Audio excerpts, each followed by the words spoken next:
Birinci söz Bismillah. Rəhman və Rəhim olan Allahın adıyla. Allahın salamı dünya müsəlmanlarının üzərinə olsun. Mən dünyanı belə gördüm. Birdən 200-ə qədər səsli kitablar. 43-cü kitab. Bir söhbət, bir xatirə, bir hekayə. Bir söhbət, nə bilirsən? İnsanın təbiəti elə yaradılmışdır ki, hər zaman yeni xəbər, yeni söz eşitməyə ehtiyacı olar, yeni xəbər eşitməyi sevər. Bu da səbəbsiz deyil. Yeni xəbər hər zaman cəlbedici olur, diqqət çəkir. Bu mənada insan çox zaman təkrardan qaçar, hər yerdə ancaq yeni xəbər axtarar.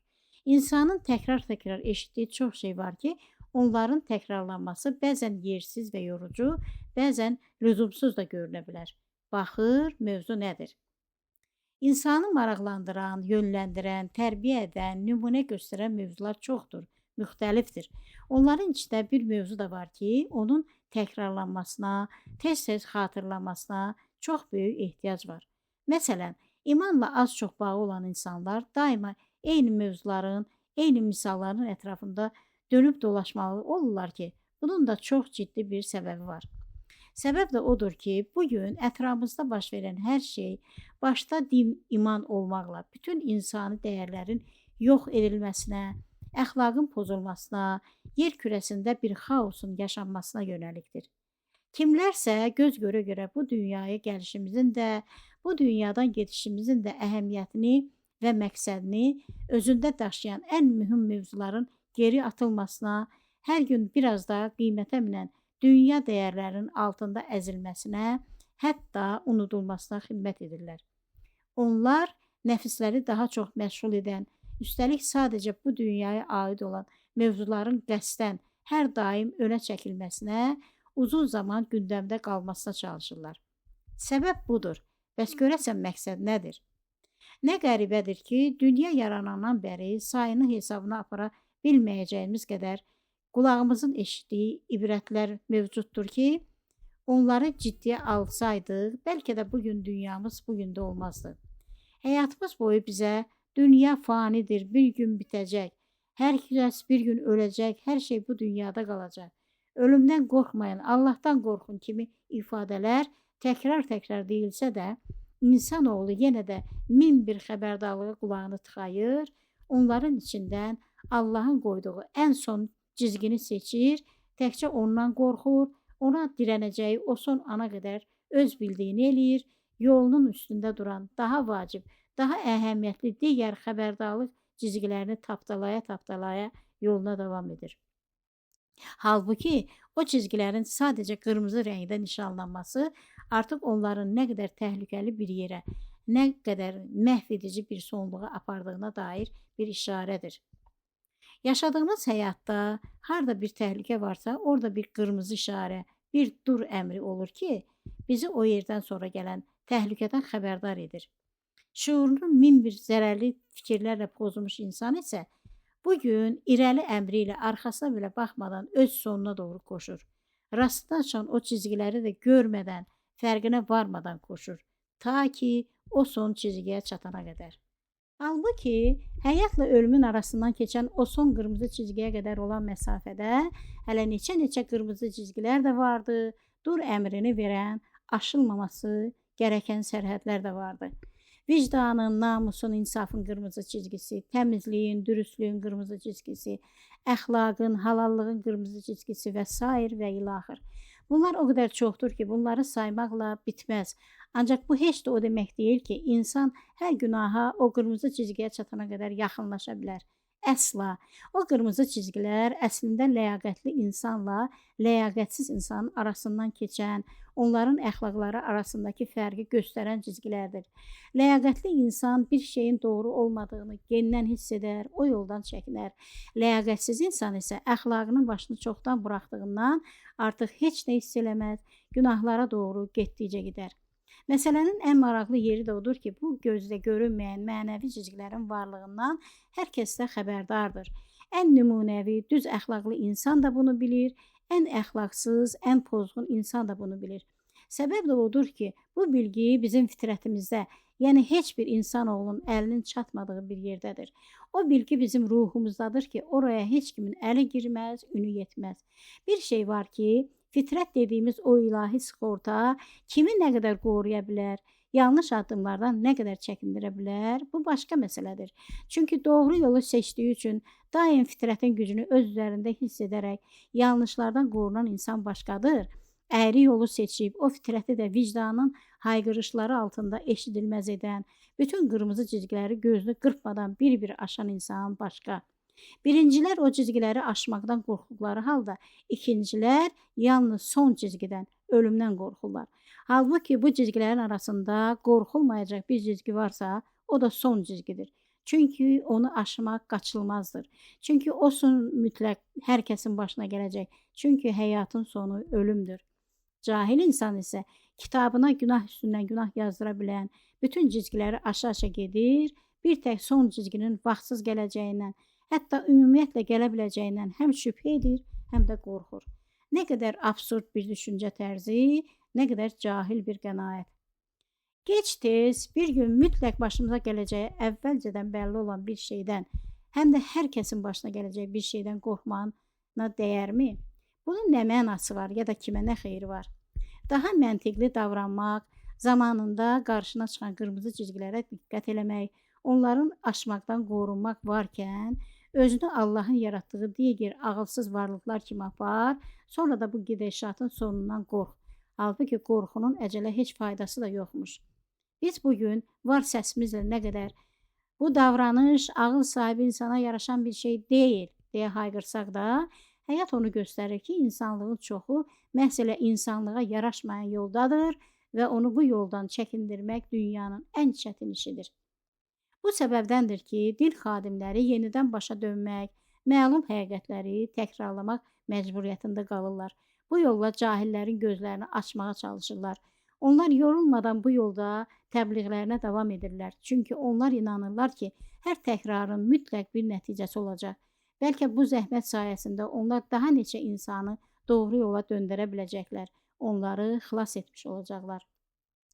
O da doğrudur ki, ölüm vardır, ölüm haqdır. Ölüm bəlkə də dünyanın ən gerçək, ən dalınmaz həqiqətidir. Ölüm hər kəsin qismətində var olduğu üçün bir gün mütləq başımıza gələcəkdir. Başqa məsələdir ki, ölüm çoxaldıqca onun insanlara təsir gücü də azalır. Tez-tez baş verən bu vaqiə də gün keçdikcə adiləşir, ölümə şahid olan insanlara ibrət dərsi olmaqdan çıxır, hər kəs tərəfindən mənasız bir şey kimi qəbul edilməyə başlayır. Halbuki ölümün məhz tən ortada, yəni dünya ilə axirətin arasında durması, onun insanları yoxlayan, seçən, sərhəddən buraxan bir gömrük yolunu oynaması, bu ölümlü qalımlı dünyanın tək gerçəyi, tək anlamıdır. Belə ki, o sərhəddən o yana yollar ayrılacaqdır və bizim doğulduğumuz gündən öldüyümüz günə qədər yaşadıqlarımız, o ömür kəsmində bütün başımıza gələnlər, sən demə, o yolla düşməyimiz üçün, o yollardan birini qazanmağımız üçün imiş. Bütün səbəblər də, bütün məqsədlər də sən demə bunun üçün imiş ki, bu gerçəkliyi biz ancaq o sərhəddi keçəndən, həm də hər şeyi arxamızda buraxandan sonra anlayacağıq. Həm də hər şey üçün çox gec olduğu bir zamanda. Dünya durmadan dönür və bu dönən dünyanın hər yerində hər gün insanlar ölür. Bir gün yaşayan da ölür, 100 il yaşayan da ölür. Zəmanəmizdə bir insanın öz əcəli ilə ölməsi faktı o qədər nadir hadisəyə dönüb ki, bunun müqabilində min bir səbəb üzündən insanların toplu şəkildə ölmələri də adiləşib, artıq heç kimin vicdanını göynətməyən gündəlik xəbərlərə çevrilib. Bir zamanlar bir insanın ölümünə yanan, o ölümün ardından uzun sürə özünə gələ bilməyən, yas tutan insanlar bugün yüzlərlə insanın nə səbəblə olursa olsun bir an içində ölüb getməsinə çox sakit yanaşır, 3 günə də unudurlar. Allahın hökmünə sadiq qalaraq bütün dünyanı gəzib dolaşan ölüm həmişə sərbəst olmuşdur. Odur ki, dünyanın hər yerində insanlar ölür. Qazada insanlar ölür, Ukraynada insanlar ölür, Qarabağda insanlar ölür. Bakıda insanlar yol qəzalarında ölürlər. Somalidə insanlar zibilliklərdə yoluxduqları xəstəliklər üzündən ölürlər. Yəməndə insanlar xarabalıqlarda acından ölürlər. Avropada insanlar xəstəxanalarda, qocalar evlərində müxtəlif uydurma viruslar üzündən ölürlər. Dünyanın hər yerində də ölüm var. Ölümün ağır xofu da var. Fədakarlıq odur ki, insanları toplum alıb aparan ölümün yaydığı ölüm xofuna uymayasan, ondan qorxmayasan. Günü bugün yaşamağa davam elədiyin həyatda başın ayıq olsun, gözün də ayağının altına baxsın. Çünki dünyada baş verən hadisələr zaten dünyanı idarə edən bir qüdrətli varlığın nəzarətindədir. Sənsə getdiyin yola diqqət elə. Diqqət elə ki, gözün hər zaman vicdanın, namusun, haqqın, ədalətin, halallığın qırmızı cizgilərində olsun. Onları tapdayıb keçməyəsən. Nəzərə al ki, hər tapdayıb keçdiyin qırmızı cizginin axirətdə hesabını verməli olacaqsan. Bəlkə də bu əməlində sən öyrənmək istədiyin çox vacib bir şeyi, məsələn, sabahki ölənlərin siyahısında adının olub-olmadığını və yaxud ümumiyyətlə nə zaman öləcəyini sən heç vaxt bilməyəcəksən. Ancaq sən ən azından tədbirini almış, o son cizgiyə qədər keçdiyin ömür yolunu bu əməlinlə çox bəlalardan qorumuş olacaqsan. Belə bir fikir də var ki, onu unutmasan, hər zaman səni tədbirli olmağa, hər şeyə diqqət eləməyə yönəldər. Ölüm vardır, ancaq kimin nə zaman öləcəyi dünyanın ən bilinməz, ən gizlin sirridir. O sirri ancaq Allah bilir Cəllə Cəlaluhu. Çünki insanı yaradan da odur, həyatı və ölümü verən də odur. Təkcə bir bilgi yetər ki, hər şeyi yoluna qoymağın üçün sənə lazım olan daha bir zaman kəsiminin mövcud olduğuna da inanasan. Ölümün insanı hələ də haqlamadığı o zaman kəsimi hər kəs üçün daha bir fürsətdir. Lakin ən son fürsətdir. İnsan olaraq da sən ölümdən heç qorxma. Sən sadəcə ölümə hazır ol. Ən son yolçuluğuna çox ciddi hazırlaş. Uzaq səfərə çıxacaq bir yolçu kimi yol azuqəni indidən hazırlamağa bax. Çünki ölümün nə vaxt gələcəyini bilmirsən. Odur ki, elə bu gündən yanına alacağın ən qiymətli azuqənin siyahısını tutmağa, onlara əməl eləməyə başla. Qəbul elə ki, bu yolçuluq başqa yolçuluqlara bənzəmədiyi kimi, yanına alacağın azuqə də başqa azuqələrə bənzəməz. Odur ki, azuqə seçərkən siyahında bunlar da mütləq olsun. Heç kimə zülüm eləmə, heç kimin ahını alma, qəlbləri qırma, başqasının ruzusuna əl uzatma, ev yıxma, yalan danışma, günahlardan, haramlardan uzaq dur. Ən əsas da Allaha ibadətdən qalma. Namazı qıl, zəkatı ver, ibadətlərini axsatma. Allahın hökm elədiyi kimi geyim quşan, Allahın hökm elədiyi kimi yaşa. Həyatında salih əməllərə yer ver. Bütün bunları edərək də o son hesab gününə hazır ol. Hazır ol ki, bəlkə sabah öləcək insanların siyahısında sənin adın da ən başda gəlir. Nə bilirsən? Allahu aləm son. Bir xatirə. Yolun o başı vətən idi. Vətənə ilk səfərim. 15 il bundan əvvəlin söhbətidir. Uzun götür-qoydan və qohum-qardaşın məzəmmətlərindən sonra nəhayət ki, günlərin bir günü mən bu yola çıxdım. O ilin iyul ayında oğlumla birlikdə öz maşınımıza minib, sonunda bizi vətənə qovuşduracaq uzun bir yola düzəldik. 12 illik ayrılıqdan sonra Avropada başımıza gəlib bir dastana mövzu ola biləcək qədər olayları yaşadıktan sonra nəhayət ki, daşdan keçən sənədlərimizi əlimizə aldıq və mən ancaq bundan sonra bu yola çıxmağa ürək elədim. Bu qərarı verənə qədər ürəyimdə nələr baş verdi, onu bir Allahın bildiyi, bir də özüm. Ailəmizdən hər kəs artıq bir-iki dəfə vətənə gedib gəlmişdi. Onların gətirdikləri cansıxıcı təəssüratlar bir tərəfdən uzun illərin dəyişikliyinə qarşı qərib bir qorxu hissi, o biri tərəfdən də vətənə getmək qərarı ilə mənim aramda sanki keçilməz bir bariyer qurmuşdu. Daxili dünyamda əmələ gəlmiş o bariyeri mən heç cür aşa bilmirdim. Belə bir səfərə çıxmaq üçün fürsət düşürsə də mən hər dəfə getməkdən boyun qaçırır, özümə də ciddi görənməyən bəhanələrə sığınaraq vaxtı uzadırdım. Hər zaman yanımda olub ən qərarsız vaxtlarımda köməyimə yetişən ailəm bu dəfə də məni yola gətirə bildi. Xüsusən də məni öz maşını ilə aparacağını, Bu səfərin çox maraqlı olacağını söyləyən oğlum artıq bu qorxunu dəf etməyimi mənə təklif edəndə mən də ya Allah deyib ona yoldaş olmağa qərar verdim. Övladlarımızın artıq məsuliyyət estafetini üzərlərinə götürdükləri, indi onların bizi bir ata qayğısı ilə sevdiyi bir zamanda onlardan biri ilə uzun yola çıxmaq özümə də maraqlı gəlir. Bu səfərin uğurlu olacağını, səfər zamanı gözəl anlar yaşayacağımı mənə vəd edirdi. Hər neçəsə, irəlidə 5-6 günlük uzun bir yol, arxada bir dəstə adamın indidən ürəyimə yüklənmiş həsrəti, ürəyimdə də yolun o başında məni gözləyən, necə deyərlər 100 ildir görmədiyim bacı qardaşımla baş tutacaq bir görüşün həyəcanı. O gün mən uzun ayrılıqdan sonra ilk dəfə səfər edəcəyim bu yola bu əhvalla çıxdım. Belçika, Hollandiya, Almaniya, Fransa, İspaniya, Yunanistan. Bu Avropa ölkələri bəzilərində bizim bir müddətlik də olsa yaşadığımız, bəzisi ilə sadəcə gediş-gəliş əlaqələri saxladığımız, hansındasa kök saldığımız ölkələrdəndir. Bu illər ərzində biz bu ölkələrə yaxından bələd olmuş, onları öz vətənimiz qədər tanıyıb bələd olmuşuq. Uzun illər biz bu ölkələrdən birində yaşadıqsa da, bu ölkəyə vətən deməyə dilimiz gəlmədi. Buna səbəb çox idi. Əvvəla insanın vətəni onun doğulduğu yerdir. İkincisi də biz özümüzü bəzən bu yerlərə aid elədiksə də, yerli xalq bizi buralara aid eləmədi. Bu da dünyanın hər yerindən gələn insanlar üçün onların taleyində mühüm rol oynayan, hər addımda gözlərinə soxulan bir gerçəklikdir. Sən buranın vətəndaşı olursan, cibində buranın pasportunu daşıyırsan. Ancaq bu xalq səni hələ də buralara aid eləmir. Aradan illər keçsə də onlar bir gün sənin buradan gedəcəyini arzu edir, həsrətlə o günü gözləyirlər. Və sənin bu ölkəyə verdiyin xeyir, illərin zəhməti bu yerdə heç bir rol oynamır. Bu zəhmətin heç bir dəyəri olmur.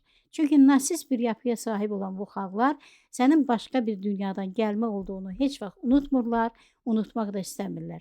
Sənin də cibində eyni ölçüdə, eyni rəngdə, eyni möhürlərlə təsdiqlənmiş bir pasport olsa belə, bəzən sənin saçının, bəzən gözünün, bəzən də dərinin rəngi, bəzən davranışlarındakı fərqlilik səninlə onları eyni dənizin iki sahili qədər bir-birindən uzaq tuta bilir. Kimsə deyə bilər ki, nə tez ağıllandınız, bəs əvvəlcədən ağlınız hardaydı? Əgər aranızda bu sözlərlə bizi qınayan varsa, səmimi deyirəm, belə deməkdə haqlısınız. Bəlkə də bu dediklərimə kimsə inanmayacaq. Ancaq biz düz 25 il bundan əvvəl bu yola çıxanda sanki gözümüz bağlıymış, ağlımız kütləşibmiş ki, özümüz etnik müsəlmanlar olduğumuz halda ölkədən baş götürüb gedərkən dünyada saysız hesabsız necə ölkələr olduğunu bilirdiksə də sanki ovsunlanmışdıq. Biz hicrət eləmək niyyətlə tam da şeytanın meydan suladığı, at oynatdığı, ən əsas da İslam düşmanı kimi tanınan Avropaya hicrət eləmişdik. Doğrudur, biz vətəni çarəsizlikdən tərk eləmişdik. Başqa çarəmiz olmadığı üçün tərk eləmişdik. Ancaq doğrudan da adama deyərlər ki, siz ki həyatınızda bu qədər ciddi bir addım atacaqdınız. Bari hara getdiyinizə diqqət edəydiniz. Dünyada yer qəhətliyi idi ki, bir müsəlman ailənin getdiyi yerdə Hollandiya kimi dünyada təkrarı olmayan, hər cür özbaşlarının adını azadlıq qoyan, bütün insani ölçüləri rədd edən bir yerə gedərdiniz.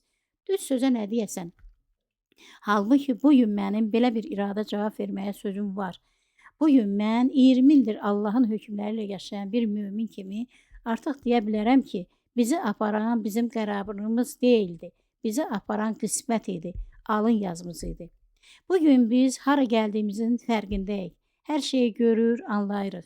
Ancaq gəl gör ki, hələ də bugün də 3-cü ölkələrdə yaşayan millətlər hamısı bir qayda olaraq Amerikada, Avropada yaşayan təminatlı həyata qübtə edirlər.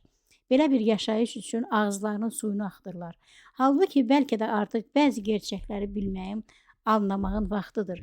Bugün Amerikanın bir süper güc dövləti olması, Avropanın bolluk içində olub, hər kəsə yuxarıdan baxması, bu ölkələrin dünya üzündə gah orada, gah burada törətdikləri savaşların, o savaşlarda tökülən qanların əvəzində sahib olduqları sərvətə dayanır. Qan bahasına əldə elədikləri sərvətə. İnsanlar artıq anlamalıdırlar ki, dünyada baş verən bütün savaşları bu dövlətlər başladır. Əslində bu savaşların başlanması üçün heç bir səbəb yoxdur, heç vaxtı olmayıb. Artıq gözlə də görünən fakt budur ki, mütəmadi olaraq gah orada, gah burada başlayan savaşlar bu dövlətlərin biznesidir və insanların yurd yuvalarından qovulması, savaş meydanlarından qaçıb canlarını qurtara bilmiş qaçqınların axın-axın Amerikaya və Avropa ölkələrinə axın eləməsi həmin savaşları başladan bu zalım dövlətlərin biznes planlarından başqa bir şey deyil. Dünyanın haqq, ədalət tərəfdarı olan insanlar birləşərək bu planın gərdişinə son vermədikcə bu belə də davam edəcək. Çünki bu planlar qanlar içindən süzülərək bu dövlətlərə ağla sığınmaz dərəcədə böyük sərvət gətirir. İsveçrə, İtaliya, Yunanistan. Bu ölkələrdə həm havası, həm də bir millət olaraq xasiyyətləri ilə bizə yad ölkələrdir. İtaliya ilə Yunanistan iqlim baxımından bizlərə doğma gələn, günəşi bol, istisi bol ölkələrdəndir. Ancaq bu ölkələrin də hamısında bizi sevməyən, dünyada bir dənə də olsa müsəlman olmasına razı olmayan millətlər yaşayır. Bunlar da heç bir səbəb olmadan bizə qarşı düşmən mövqeyində olan zülmkar xalqlardır. Bunları bildiyimiz üçün idi ki, biz hətta İtaliya kimi, Yunanistan kimi isti ölkələri də üşüyə-üşüyə keçdik o gün. Nəhayət, biz Yunanistanı da arxada qoyaraq yolumuza davam edirik. İrəlidə bizi doğmaların doğması Türkiyə gözləyirdi. Türkiyə. Biz Türkiyə sərhədlərinə yaxınlaşırdıq və uzaqdan Türkiyə ərazisinin ilk şəhərləri görünməyə başlayırdı. İlk görüntülər belə içimdə bir həyəcan əmələ gətirir. Ən birinci gözə dəyən camilərin göylərə ucalan minarələri və meh əsdikcə yüksəklərdə dalğalanan qırmızı bayraqlar oldu.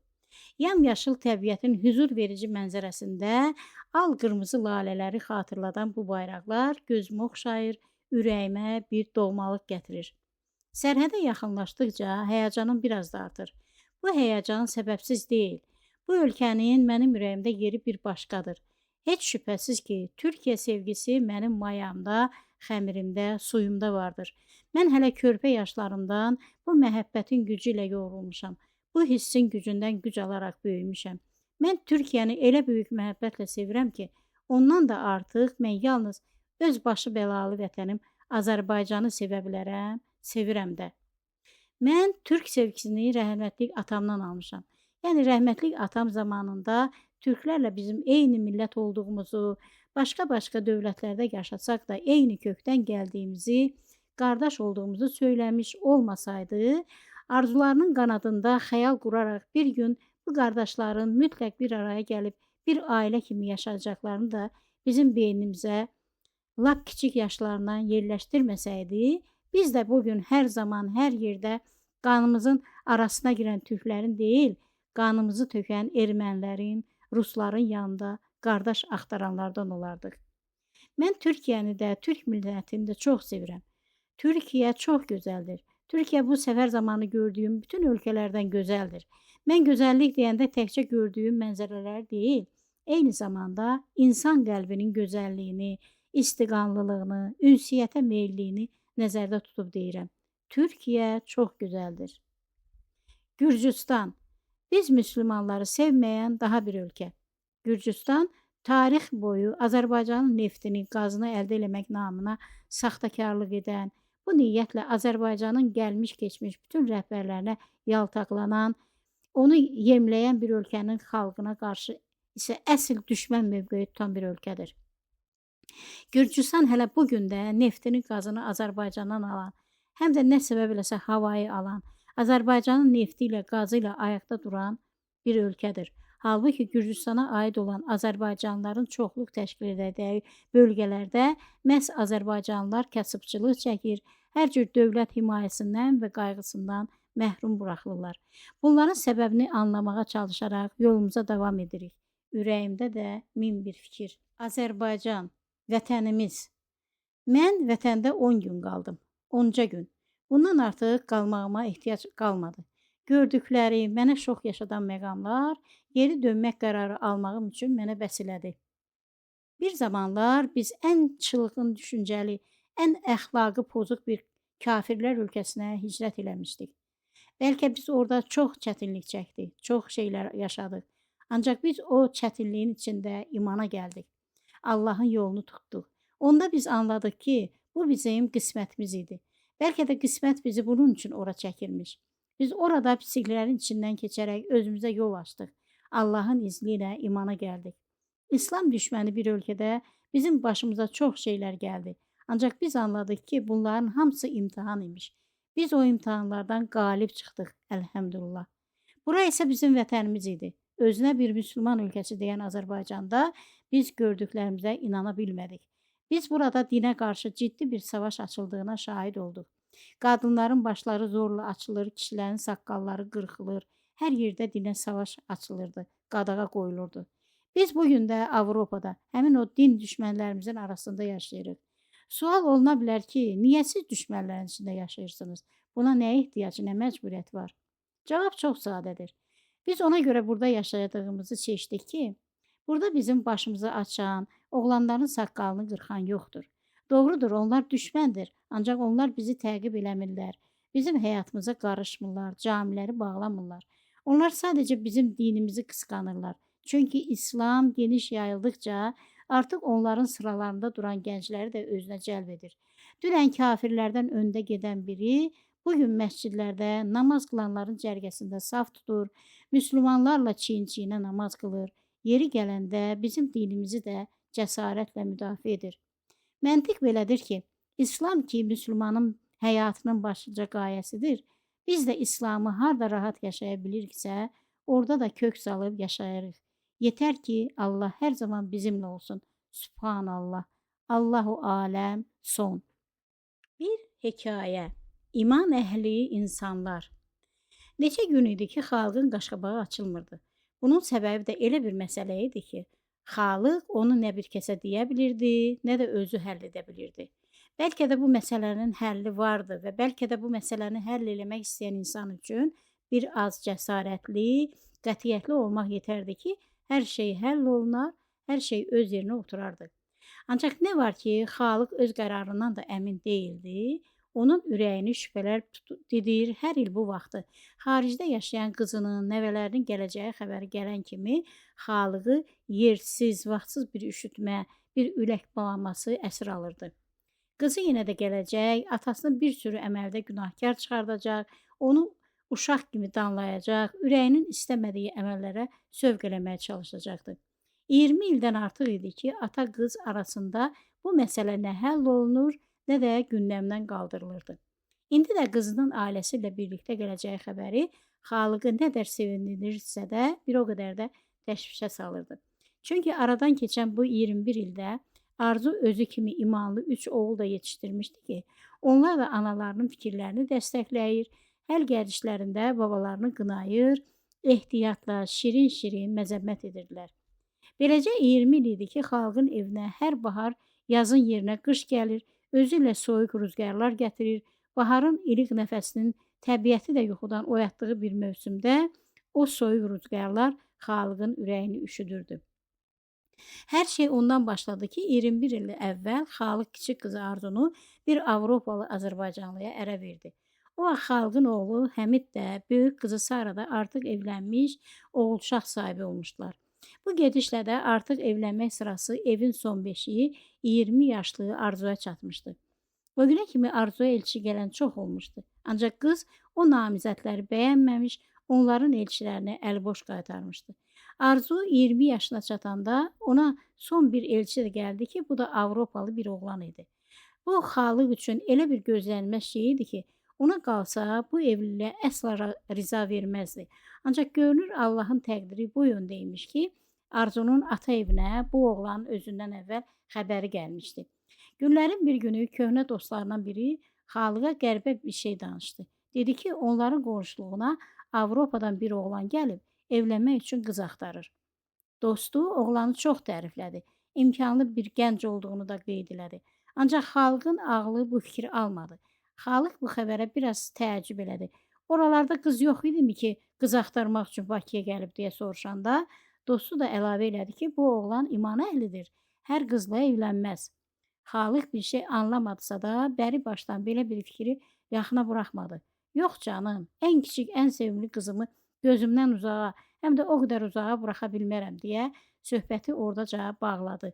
Bu fikri də başından atdı. Aradan bir neçə gün keçmişdi ki, xalqın qapısına növbəti bir elçi gəldi və məlum oldu ki, bu həmin o Avropadan gələn oğlan imiş. Arzu ilə hardasa tanış olub, qızı bəyənib, üstəlik elçini göndərmək üçün qızın rizaltısını da alıb. O gün Xalıq ürəyində fikirləşdi ki, sən Allahın işinə bax, mən bu elçini qapıdan buraxmağı düşünmürdüm, o pəncərədən girdi. İki daşın arasında qapıma qədər gəldi. Yoxsa bu qızımın qismətidir. Xalıq din iman mövzusunda o qədər cahil idi ki, heç nəyin dərdinə getmədi. İmran adlı bu ağır təbiət oğlanı bəyəndi, özünün sürdürdüyü dünya həyatında yaşamaq üçün vacib hesab elədiyi nə vardısa hamısını soruşdu, marağını qane edən cavablar alandan sonra qızının İmranla evlənməsinə razılıq verdi. İmran da onunla birlikdə Avropadan gəlmiş dayısının və əmisinin başçılığı ilə dövlət idarəsində kəbini kəstirdiyi kiçik bir qonaqlıqla bu evliliyi qeyd elədi və Arzunu da götürüb getdi. Məhz o günlərdə Xalıq tutduğu bu işdən şübhə eləməyə başladı. Bu necə evlənmək idi? Hanımının toyu, toyxanası, hanımının yüzlərlə qadınlı, kişili qonaqları, yeməyi, içməyi, hanı bunun çal-çağırı, arağı, şampanı, belə də toy olar. Zalım oğlu elə bir dul qadınla evlənirdi. Halbuki bir dul qadının da bu cəmiyyətdə bir mövqeyi vardı. Bir dul qadının da evlənəcəyi adamın qarşısına necə tələblər, necə şərtlər qoyma haqqı vardı.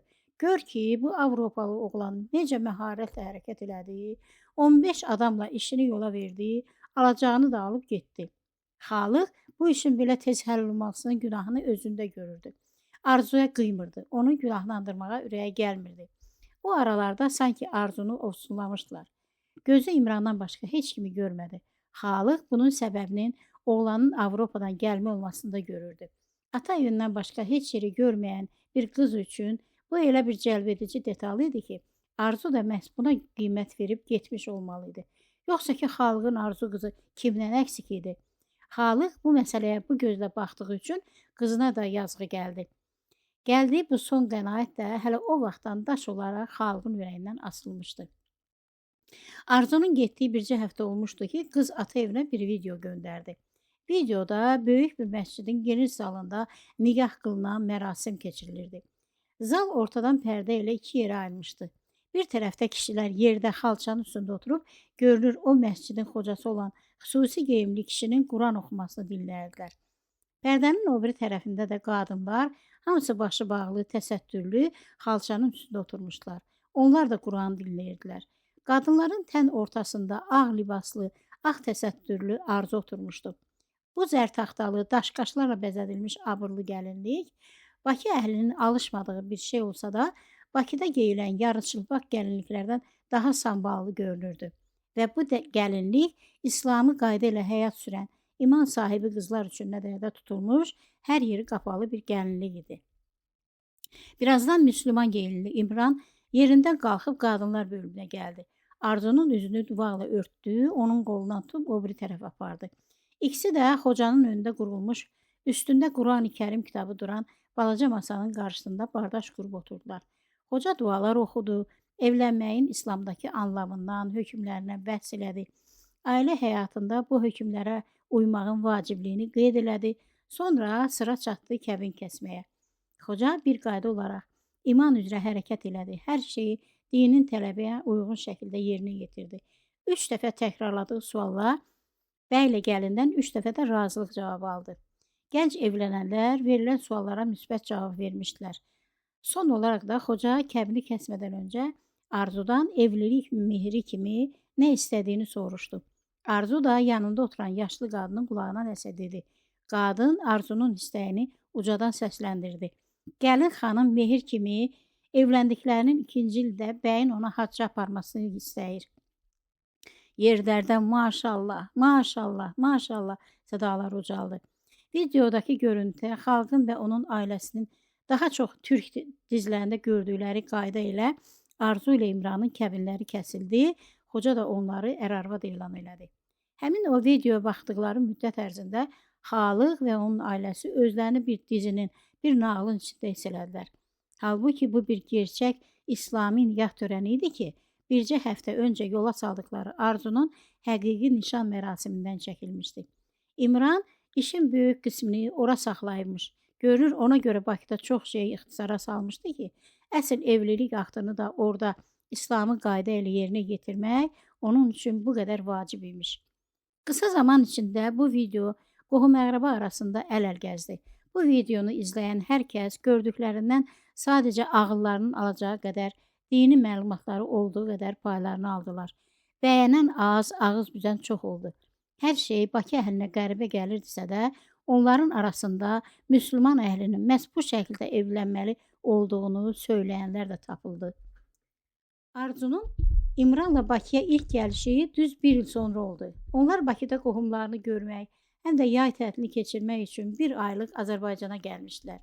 Hər kəs üçün pay-partadan, hədiyyələrdən əlavə onlar qucaqları da dolu gəlmişlər. Belə ki, yenicə doğulmuş Ömər adlı ilk övladları ata evi üçün ən qiymətli hədiyyə oldu.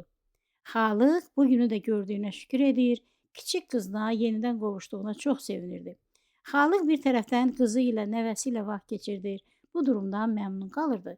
Bir yandan da kürəkənin onun adını səhv deməsindən və bunu təkrar eləməsindən gərilir, narahat olurdu. İmran ona Xalid əmi deyirdi. Halbuki Xalıq düz 2 dəfə kürəkəninin sözünü kəsmiş, səhvini düzəltmişdi.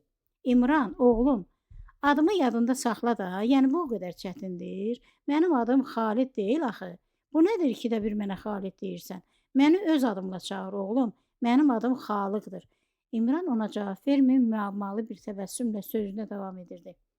Bir gün Xalid aranı xəlvət tapıb qızına dedi. A qızım, sənin bu əlin xəstədir, nədir? Neçənci dəfədir ona deyirəm ki, mənim adım Xalıqdır, o isə yenə də mənə Xalid deyir. Bunun nə dərdi var? Niyə adımı yadında saxlaya bilmir? Arzu da eyni əri kimi müəmmalı bir təbəssümlə gülümsədi və dedi. Atacan, sən düz tapmısan, İmranın bir dərdi var. İmran bilmir necə eləsin ki, sənin adının doğru olmadığını, bu adla sən çiynində böyük bir günah daşıdığını sənə anlatsın. O nə deməkdir qızım? Bu hardan çıxdı? Nə varmış mənim adımda? Ata, sənin adın bir insan üçün doğru ad deyil. Sən mütləq bu adı dəyişdirməlisən. Necə? Sən nə danışırsan bala? Heç elə də şey olar. Heç kişi də adını dəyişər. Bizdə kişinin adı onun verdiyi sözüdür, and yeridir. Sən də nə tez unutdun? Bizdə deyərlər ki, filan şeyi eləməsən mənə də filan kəs deməsinlər. İndi mən durub bu yaşdan sonra adımı dəyişəcəyəm. Adıma nə deyərlər? Həm də axı niyə? Niyə xoşunuza gəlmir? Tam da İslami bir addır. Ata, de görüm insanlar bir-birinə Allah adını qoya bilərlərmi? Yox, qoya bilməzlər. Axı bunun mənim adımla nə əlaqəsi? Ata, bunun sənin adınla birbaşa əlaqəsi var. Sənə Allahın adını qoyublar. Sənin adın Xaliqdir. Sadəcə hansısa bir savad sənin adını düz yazmayıb. Xalıq Allah deməkdir. Xəlq edən, yaradan. Bir xəlq edən, bir yaradan varsa, o da sadəcə Allahdır. Dünyanı xəlq edən, bizi xəlq edən odur. Biz İslam üzrə yaşayan, İslami dəyərlərə görə həyatımızı yönləndirən bir topluluq. Ona görə də bizə müsəlman deyirlər. Bir müsəlman üçün bir yaradan, bir xəlq edən var, o da tək olan Allahdır. Ondan başqa ilah yoxdur. Övladlarına Xaliq, İlahə və s. buna bənzər adları verənlər böyük vəbal içindədirlər. Ancaq bundan xəbərləri yoxdur, çünki dinimizi bilmirlər. Təbii ki, bu adı almağında sənin özünün bir günahın yoxdur. Heç kim öz-özünə ad qoymur. Sənin günahın bu adı daşımağındadır, həm də bundan sonra. Çatdıqda, abala, sən məndən nə istəyirsən? Bu adı mənə atam verib. İndi neyləyim? Atamın qoyduğu addan imtina eləyim. Ata, sənin atan da bu adın nə mənaya gəldiyini bilməyəcək qədər cahil olub da, yoxsa bu adı sənə qoymazdı ki, xətrinə dəyməsin, ancaq din-iman məsələsində sən də cahil olmusan. Ancaq sən artıq hər şeyi bilirsən. Çünki mən dedim, sən də bilmiş oldun. Artıq o dünyada, məhşər ayağında səni bu ada görə sorğuya çəkəndə mən bunu bilmirdim deyə bilməyəcəksən. Sən bugün bunu belə bil. Sonra necə istərsən elə də yaşa. Bundan sonra hər şey sənin öz qərarına bağlı olacaq. Arzu, sən heç təsəvvür eləyirsən məni necə çətin durumda qoyursan? Ata, bəs sən heç təsəvvür eləyirsən ki, bu adlı o biri dünyaya getsən, bu adın hesabını da verməli olacaqsan? Halbuki heç kim məsum deyildir. Hər kəsin azdan çoxdan bir günahı vardır. Bir də üstünə sənin özünə Allah deməyin gəlsə, biz indidən sənə acımalı olmalıyıq. Beləcə, eyni mövzu müxtəlif sözlərlə, müxtəlif ifadələrlə illərdir təkrarlanır, ancaq hələ də bir yana çıxarıla bilmirdi. Bu illər ərzində İmran da məqsədyönlü şəkildə Xalıqa özü bildiyi kimi, yəni Xalidəmi deyə müraciət edir, onun xətrinə dəyməyəcək şəkildə hər cümə günü onu da cümə namazına getməyə dəvət edirdi. Xalidəmi, qalx gedək, bugün mübarək cümə günüdür. Məscidlərdə cümə namazı qılınacaq. Gəl sən də bu dəstəyə qoşul. Gedək mənimlə. Söz verirəm, peşman olmayacaqsan. Xalıq hərdən bu oğlanın ağzının payını vermək istəyirdi, ancaq Arzuya qıymırdı. Arzu bu oğlanı çox sevirdi. Onun bir dediyini iki eləmirdi. Arzu İmranın dediklərinə qul kimi əməl edirdi. Kənardan belə görünsə də, Xalığın anlamadığı bir şey var idi. Onun qızı özünü bir müsəlman qadını kimi aparırdı. İmran da Arzu ikisi də hər işdə, hər əməldə, hər fikirdə anlaşırdılar. Xalığın önünü kəsən də bu idi. Təkcə məsələnin xalqa aid hissəsində daş qayaya rast gəlmişdi. Xalıq yenə də dirənir, üz-gözünü turşularak deyirdi. Oğlum sən get, mən getmək istəmirəm. Bəlkə başqa vaxt, bugün yox deyə Xalıq yaxasını qaçırdır. Əslində məsələnin həlli üçün bundan artıq heç nə edə bilmirdi. Məsələnin bir yolu vardısa da, əvvəla o yol Xalığın ürəyindən deyildi. İkincisi də Xalıq bu yaşına qədər sürdürdüyü həyat tərzindən, sevdiyi domino oyunundan, digər məşğuliyyətlərindən əl çəkməli olacağını bilirdi. O da bunu istəmirdi. Bakı sakinlərinin 60-70%'nin eyni ilə bu cür həyat tərzi sürdürdüyü bir müddətdə bu o qədər də asan məsələ deyildi. Xalıq da o 70%'in tərkibinə daxil olan bir insan idi. O anlamırdı ki, qızı onu nə də günahlandırır, nə də qınayır. O da hamı kimi yaşayan, hamı kimi yaşına yaraşan məşğuliyyətlərdən istifadə edən bir ağsaqqal idi. Xalıqa görə bu cür yaşamaq onun da haqqı idi. 70 yaşına çatmış bir insan üçün, hətta çox sevdiyi övladı üçün də olsa, həyatında ciddi bir dəyişiklik eləmək, tamamilə fərqli bir həyata başlamaq kimi bir addımı atmaq asıl məsələ sayılmazdı. Halbuki xalqın həyat tərzi bu ölkədə yeni bir şey değildi. Azərbaycanda bir kişi təqaüd yaşına çatırdısa, o gündən onun boş vaxtı ya nərd taxtasının arxasında ya da domino masasında keçirdi. İmanı olmayan, ibadətləri hərdən bir ya Allah deməkdən o yana keçməyən bu insanlar üçün bu məşğuliyyətlər müqəddəs şeylər hesab edilirdi ki, yaşlı valideynlərin bu məşğuliyyətlərinə pis baxan övladın deməli ki, əqli bir problemi olmalıydı. Yoxsa ki, bir ata bu yaşına çatar, sabahdan axşama kimi bir ağacın kölgəsində oturar, gününü taytuşları ilə domino oynamaqda keçirdər. Bunun nəyi pis idi? Qohum, qardaş, tanış, biliş, qonum, qonşu hamısı Xalıq kimi düşünürkən, bir tək Arzu və onun həyat yoldaşı nəinki belə düşünmürdü, hətta Arzu atasını bu cür yaşayışdan tövbə eləməyə, həyatını yenidən namazla başlamağa, başqa cür yaşamağa çağırırdı. Həm də bu gəlişində tam 21 il olacaqdı ki, Arzu hər dəfə atasını qınayırdı, uşaq kimi danlayırdı, onu imana çağırırdı. Ata qız kah küsürdülər, gah barışırdılar. Sonunda barışsalar da Arzu ata evində dilində giləyə güzar gedirdi. Çünki Xalıq yola gəlmirdi. Bu da Xalıqa bir dərd olmuşdu. Xalıq bir yandan çox sevdiği kiçik qızı son beşiği Arzunun yalvarışlarına davam gətirə bilmir, bir yandan da elin gözündə məxsxərəyə qoyulan bir insan halına gəlməkdən qorxurdu. Bir ata kimi 21 ildir qürbət ellərdə yaşayan Arzunun yolunu hər il həsrətlə gözləyən Xalıq, bu illər ərzində qızının onun qarşısına qoyduğu şərtini xatırlayan kimi qanı qaralır, fikir dəryasına batır, qızını, nəvələrini görüb sevincliyini də unudaraq gərgin-gərgin gəzib dolaşırdı. Arzu ən başda atasına adını dəyişməyi təklif eləmişdi. Doğrudur, aradan zaman keçdikcə o təklif də israra dönüşür, qətiləşirdi. Arzu son gəlişində bu məsələni çox ciddi bir tələbə çevirmişdi. Xalıq öz dərdi ilə tək qalmışdı. Sirrini verəcək, məsləhət alacaq heç kimi də yox idi. Xalıq belə düşünürdü. Halbuki əsl məsələ onu əsir alan qorxu idi. Xalıq qorxurdu ki, sirrini birinə verərsə, o da Arzunun dediyi sözləri deyər, eyni tərəfi tutar. Boynuna almasa da xalqın ürəyinin bir yerində deyilənlərin doğru ola biləcəyinə dair bir tərəddüdü də var idi. Bunun da səbəbi son illərdə hər gün sayı artmaqda olan din xadimlərinin radiolardan, televiziyadan ucalan söhbətləri, əl-əl gəzən kitabları idi.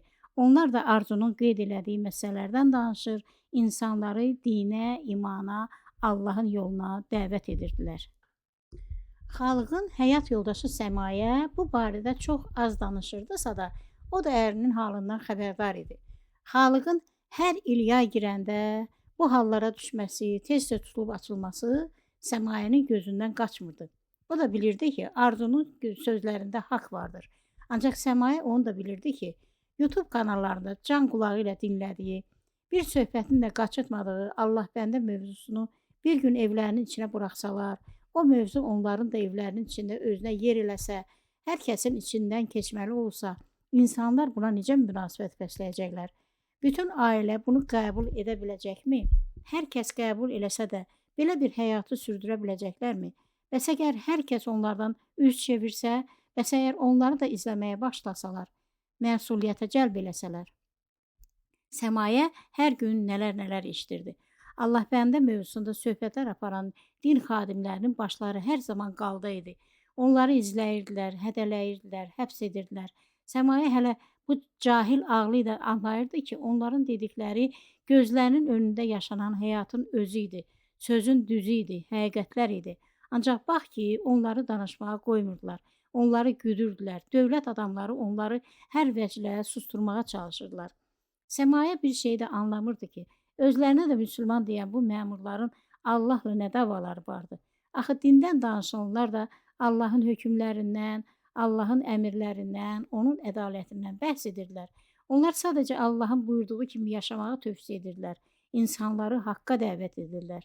Qəribədir ki, Allahın hökmləri ilə yaşamaq heç kimə xoş gəlmirdi. Hər kəs özü bildiyi kimi yaşamaq, nəfsinin tələblərinə uymaq hayında idi.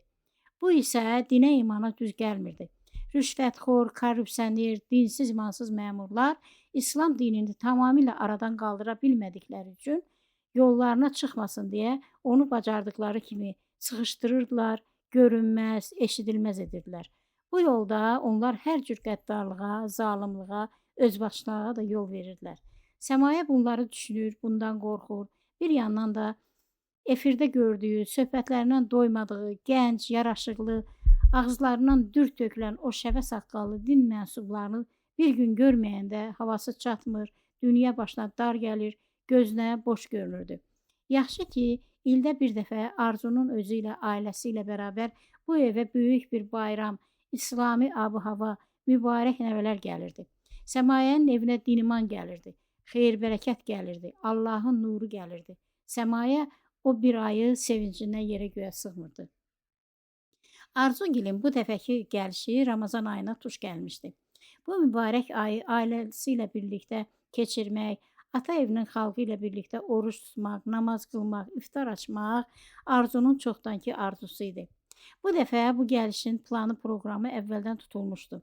İmranın tutduğu plan üzrə bu bir ay daha maraqlı, daha dolğun, daha səmərəli keçməli idi.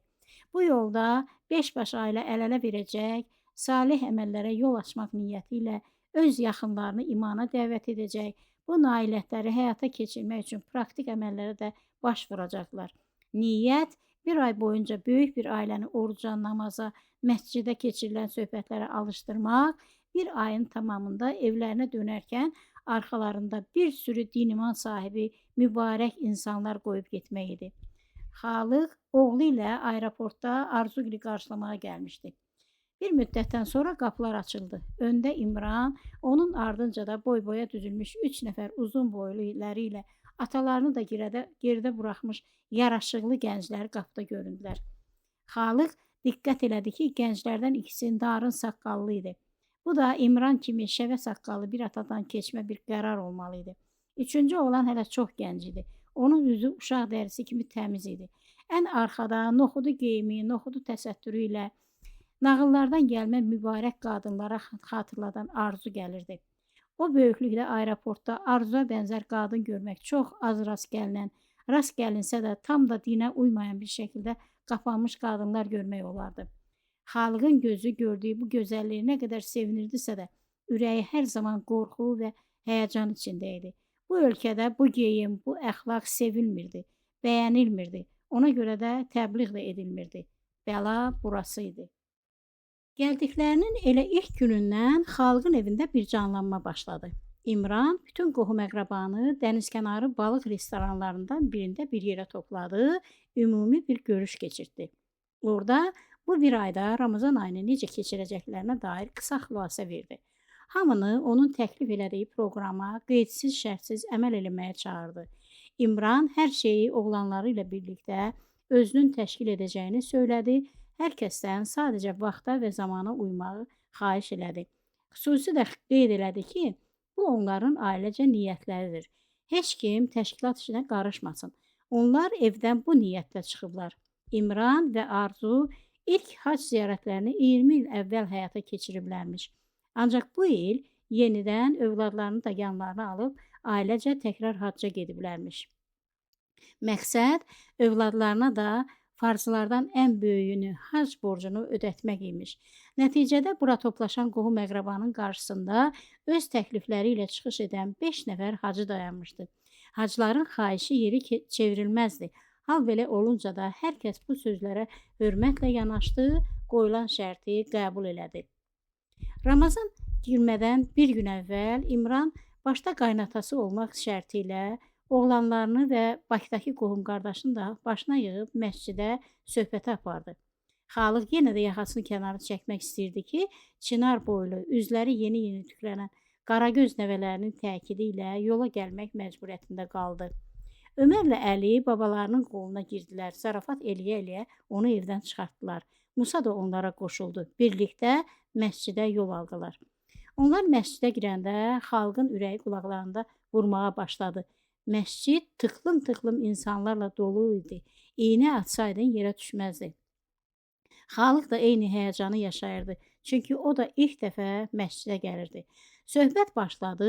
Yerdə bardaş qurub oturmuş insanlar can qulağı ilə söylənənlərə qulaq asırdılar. Ömər hərdən babasının halından xəbər tutmaq üçün dönüb onun üzünə baxırdı. Xalq geniş açılmış gözləri ilə heyrətlər içində danışan imanı dinləyirdi. O, eşitdiklərinə elə qulaq kəsilmişdi ki, deyəsən ətrafında bu qədər izdiham olduğunu da unutmuşdu. Söhbətin sonunda İman ertəsi gün başlayacaq Ramazan orucundan geniş söhbət açdı, bu ayın fəzilətlərini saydı, hər kəsi oruc tutmağa çağırdı. Ertəsi gün Ramazan orucu girirdi. Gecə saat 3 ilə 4 arası İmran və oğlanları bütün ev xalqını yuxudan oyatdılar. Hər kəs abdəstini aldı, ilk namazı birlikdə qıldılar.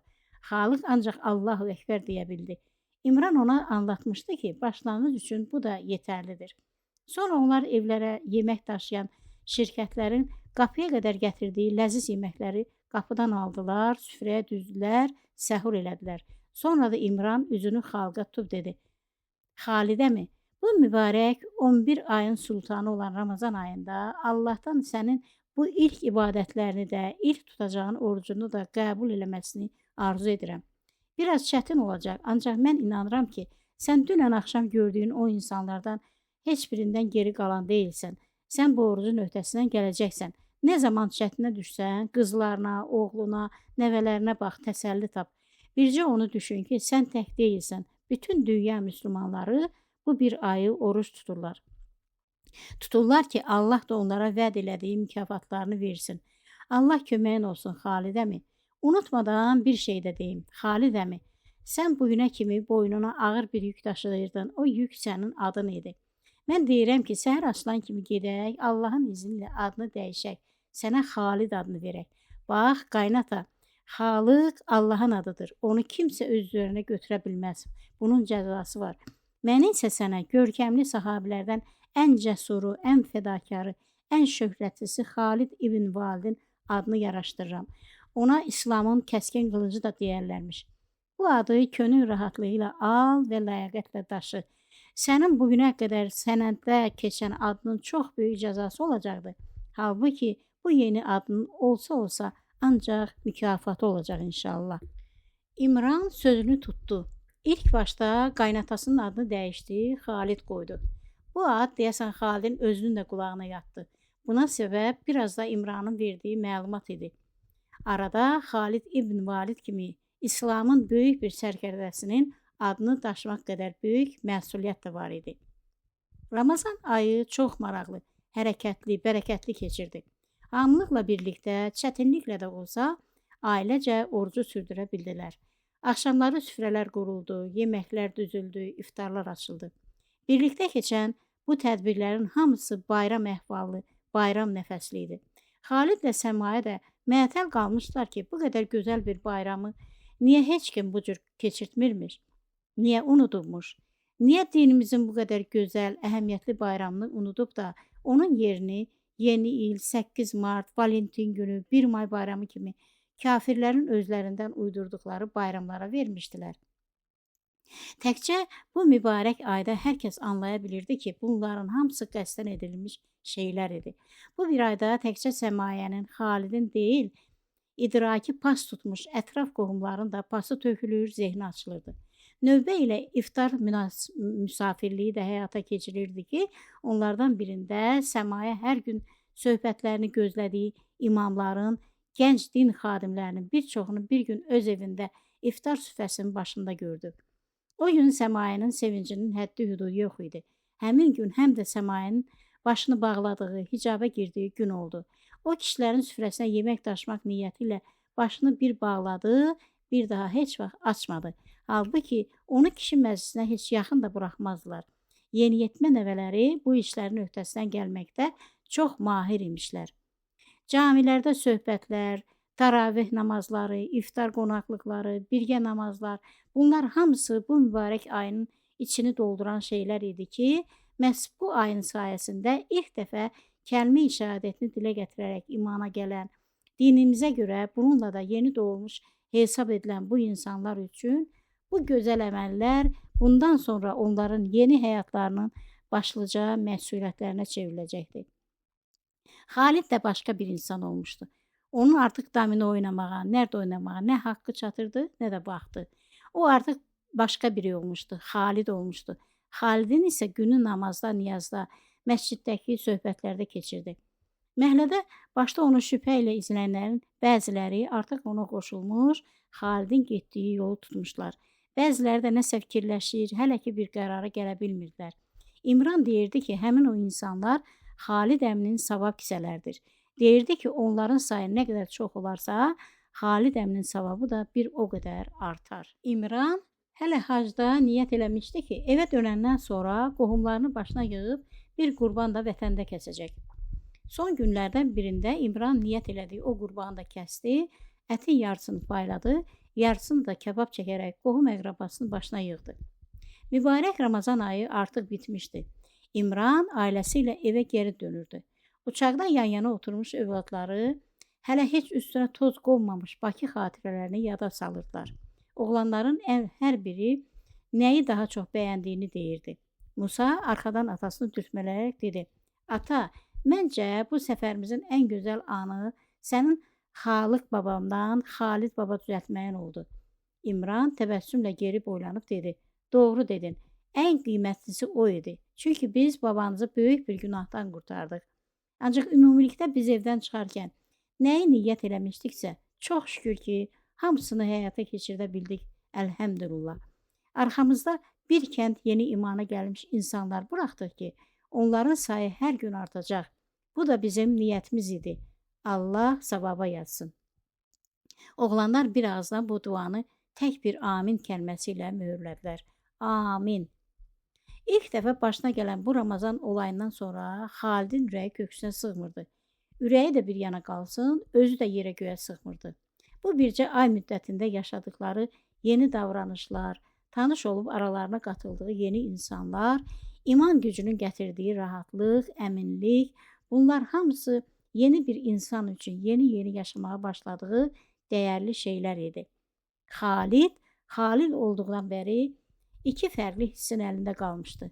Biri, ömrün sonunda da olsa imanı tanıması, qəbul eləməsi, o mübarək duyğuları yaşaması idisə, biri də bir insan ömrünün boş yaşanmasından, 70 ilin hədər getməsindən duyduğu peşmançılıq hissidir. Yaxşı ki, ətrafı iman sahibləri ilə dolu idi. Onlar Xalidə təskinlik verir, ömrün sonunda da olsa imana gəlişinin o biri dünyada çox böyük xeyri olacağını deyərək Xalidi sakitləşdirdilər. Xalid çox dəyişmişdi. O əvvəllər olduğu kimi artıq ölümdən də qorxmurdu. O təkcə Allahın qəzəbindən qorxurdu ki, bu xofun çəkisini mümkün olduqca azaltmaq üçün də Xalid hər ibadətini layiqincə yerinə yetirməyə, bu şəhərdəki iman sahibi olan cəmaatın bir parçası olmağa çalışırdı. Xalidə sevinç yaşadan daha bir səbəb də o idi ki, qızı Arzu ilk dəfə ata evindən məmnun ayrılmışdı.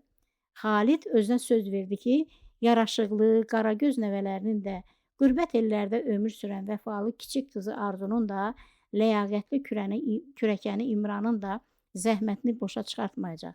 Bunun üçün bütün iradəsini toplayacaq. Bu yoldan bir daha dönməyəcək. O da bundan sonra Quran-ı Kərimin nurunu yollarına çıraq edənlərdən, cənnət niyyəti ilə yola çıxaraq sırat-ı müstəqimə doğru yürüyənlərdən biri olacaqdı inşallah. Allahu aləm son. İnşallah növbəti 44-cü kitabda görüşmək ümidi ilə Allaha əmanət olun.